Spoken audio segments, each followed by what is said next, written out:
बिस्मिल्लाहिर्रहमानिर्रहीम। बहुत ही सख्त सर्दी की वजह से हाथों और पाँव की उंगलियों का सूज जाना एक बहुत ही आम सी बीमारी है। आज की इस वीडियो में इसकी वजह भी हम डिस्कस करेंगे और इसकी घर पे ही एक रेमेडी रेडी करेंगे जो कि बहुत ही इफ़ेक्टिव है और बहुत से लोगों ने इससे फ़ायदा उठाया है। इस होममेड रेमेडी में हम शलजम का इस्तेमाल करेंगे जो कि आसानी के साथ हर जगह पे मिल जाता है। जिन लोगों को ये मसला एक दफ़ा होता है, हर साल ही वो ये मसला फ़ेस करते हैं, इंशाल्लाह इस रेमेडी के इस्तेमाल के बाद वो इस बीमारी से छुटकारा हासिल कर लेंगे। इसको आप सर्दी का इन्फेक्शन भी कह सकते हैं, बीमारी भी कह सकते हैं।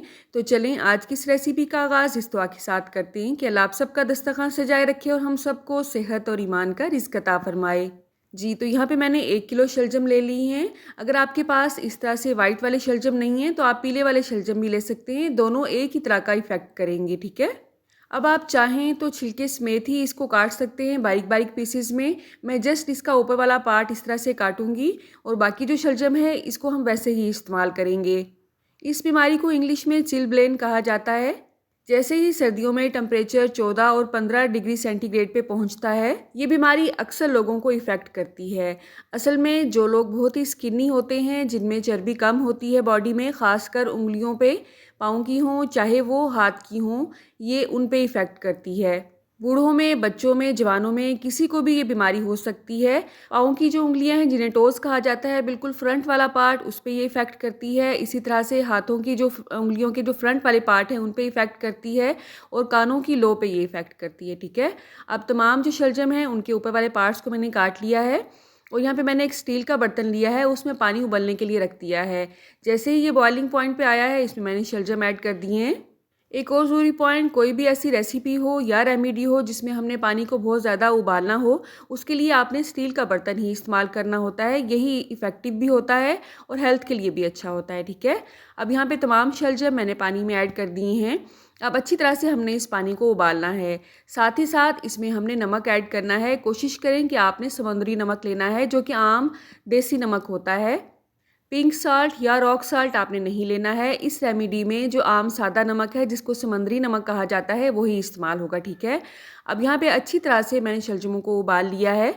जी, तो बात हो रही थी कि ये बीमारी होती क्यों है। असल में 14 और 15 सेंटीग्रेड जैसे ही टेम्परेचर होता है हमारे आसपास का, जिन लोगों में फैट पार्ट्स कम होते हैं उन लोगों पे ये जल्दी इफ़ेक्ट करती है। और बहुत ज़्यादा ठंडे यख पानी के इस्तेमाल से या अपने बॉडी पार्ट्स को हम बहुत ज़्यादा सर्द हवा में अगर लेके आते हैं तो ये बीमारी बहुत जल्दी असर करती है। और एक दफ़ा ये बीमारी आ जाए तो हर साल तकरीबन उन लोगों को ये ज़रूर इफ़ेक्ट करती है। बहुत ज़्यादा ठंडे यख पानी के इस्तेमाल से या बहुत ज़्यादा ठंडी यख हवा में अगर हम आते हैं तो हमारी जो फ्रंट पार्ट्स होती हैं उंगलियों की, वो उनकी जो वेन्स होती हैं वो श्रिंक हो जाती हैं या आम अल्फाज में कहें कि वो सिकुड़ जाती हैं, ठीक है। अब यहाँ पे अच्छी तरह से मैंने शलजम को उबाल लिया है।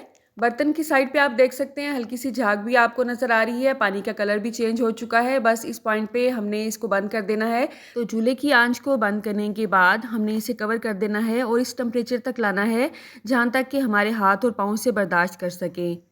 या अगर आपको इससे ज़्यादा पानी चाहिए तो आप इसमें सिंपल टैप वाटर भी ऐड कर सकते हैं, उसमें कोई इशू नहीं है।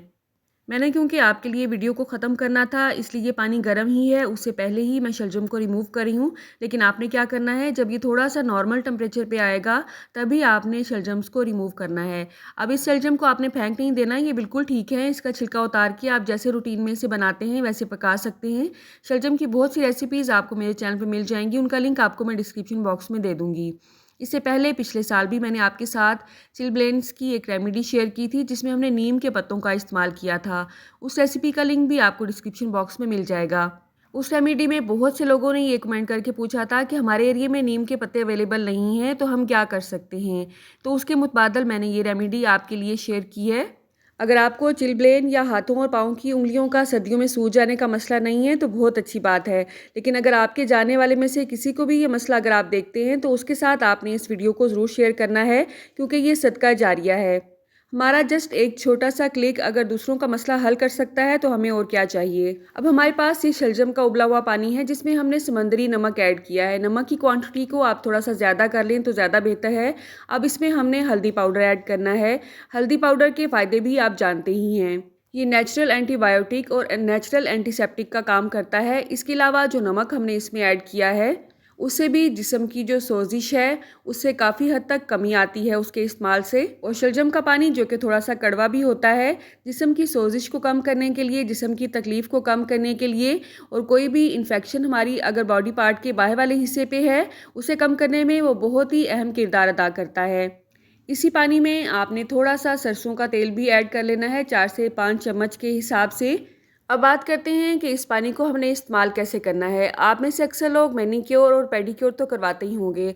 अगर नहीं करवाते हैं तो आपको पता होना चाहिए कि अक्सर लेडीज़ अपने हाथों और पाँव की खूबसूरती के लिए गर्म पानी में कुछ देर अपने पाँव और हाथों को डिप करती हैं। उसमें बाकी कुछ अज्जा भी ऐड किए जाते हैं, हम उसकी बात नहीं करेंगे। आज हम जिस इन्फेक्शन की बात कर रहे हैं या जिस बीमारी की बात कर रहे हैं या जिस मसले की बात कर रहे हैं, जस्ट हम उसी को ही फोकस करेंगे। तो ये जो पानी हमने रेडी किया है इसको हमने किसी टब में शिफ्ट कर लेना है। टब इतना खुला होना चाहिए जिसमें आप अपने पाँव आसानी के साथ डिप कर सकें और पानी का लेवल इतना होना चाहिए कि आपके हाथ और पाँव उसमें अच्छी तरह से डिप हो जाएं। इसलिए आप इसमें मज़ीद पानी भी ऐड कर सकते हैं, इसमें कोई इशू नहीं है। लेकिन फिर आपने नमक की और ऑयल की क्वांटिटी को थोड़ा सा बढ़ा देना है, ठीक है। जैसे आपने 3 लीटर अगर पानी लिया है तो उसमें तकरीबन आपने हाफ कप नमक का लेना है और नमक आपने समुद्री ही लेना है, ठीक है। तो उस पानी में आपने 5 से 7 मिनट के लिए कम से कम अपने हाथों और पाँवों को ज़रूर डिप करना है। दिन में 3 से 4 दफ़ा ये रेमेडी आपने आज़मानी है, तो 2 से 3 दिन में ही आप देखेंगे ये मसला मुकम्मल तौर पे आपकी जान छोड़ देगा। अब आप में से अक्सर लोगों के ज़हन में ये क्वेश्चन आ रहा होगा कि क्या हम इस पानी को बार बार इस्तेमाल कर सकते हैं। तो मेरा मशवरा यही है कि 2 दिन के बाद आप इस पानी को इस्तेमाल ना करें, नया बना लें, इसमें कोई टाइम भी नहीं लगता है।